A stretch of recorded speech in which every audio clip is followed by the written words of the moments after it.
Elle a commencé comme une année électorale ordinaire. Elle s'achève comme l'année charnière des grandes réformes politiques de l'ère de la rupture. 2019 restera dans la mémoire collective béninoise.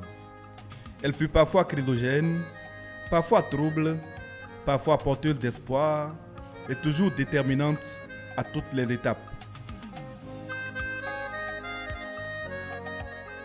Après 2 années et demie de tranquillité sur le front électoral, les Béninois commencent 2019 avec la ferveur des périodes préélectorales.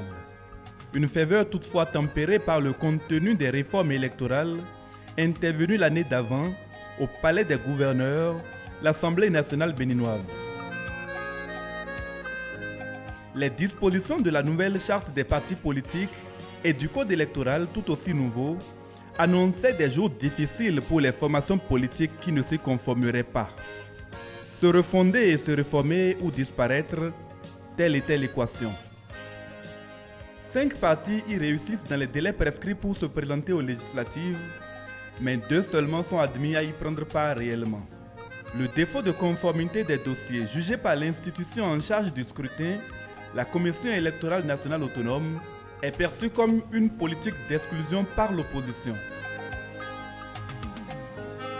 Entre peur, menaces, intimidation, mais aussi désintéressement, le scrutin du 28 avril mobilise assez peu.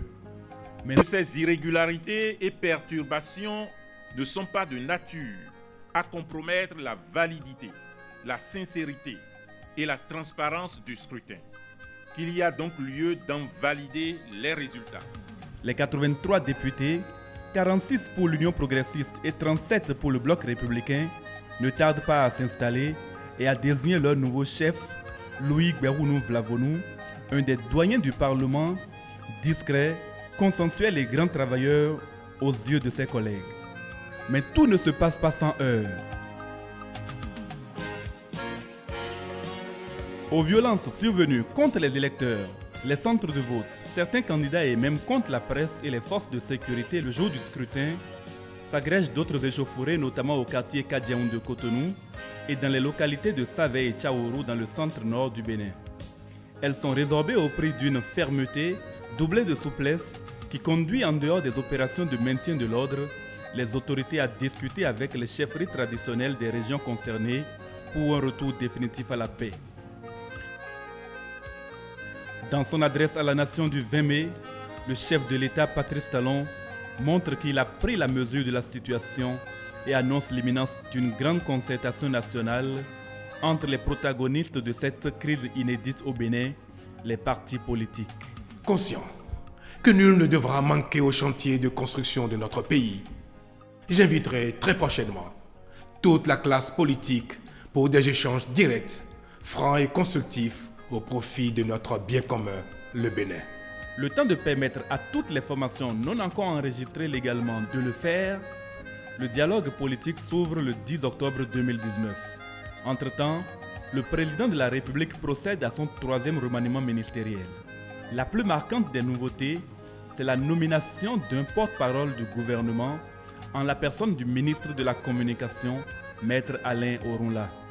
C'est lui d'ailleurs qui donne les précisions sur la nature et les enjeux du dialogue politique.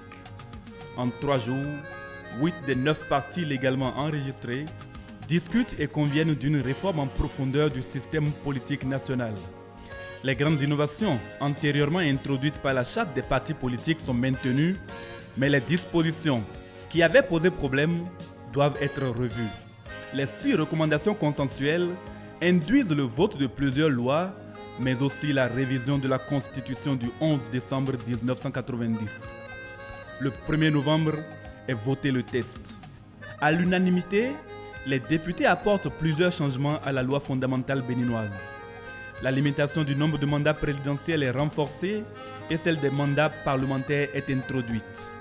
La modification de l'article 26 ouvre la voie à une meilleure représentation des femmes dans la vie politique, notamment au Parlement. La peine de mort est définitivement abolie. La Cour des comptes voit enfin le jour. Les élections générales sont instaurées et fixées à 2026. Elles induisent l'institution d'un poste de vice-président destiné à éviter toute vacance de pouvoir. De même, les chefferies traditionnelles obtiennent une reconnaissance officielle. Au terme des autres lois, les poursuites engagées contre certaines personnes pour faits d'infractions, délits et crimes liés aux élections sont abandonnées et celles déjà condamnées sont libérées. Un nouveau code électoral est adopté. La charte des partis politiques est réaménagée et le financement public des partis est organisé. En quelques semaines, le visage politique du Bénin est transformé. La prépondérance des partis politiques ne devrait plus souffrir d'aucune ambiguïté. Des partis politiques plus grands, plus forts, plus unis, faute de quoi ils pourraient disparaître inéluctablement.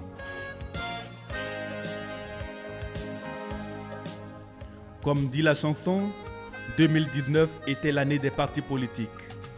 Reste à expérimenter les nouvelles dispositions de l'arsenal juridique, notamment lors des communales et locales de 2020 et de la présidentielle de 2021, pour en mesurer le bénéfice réel.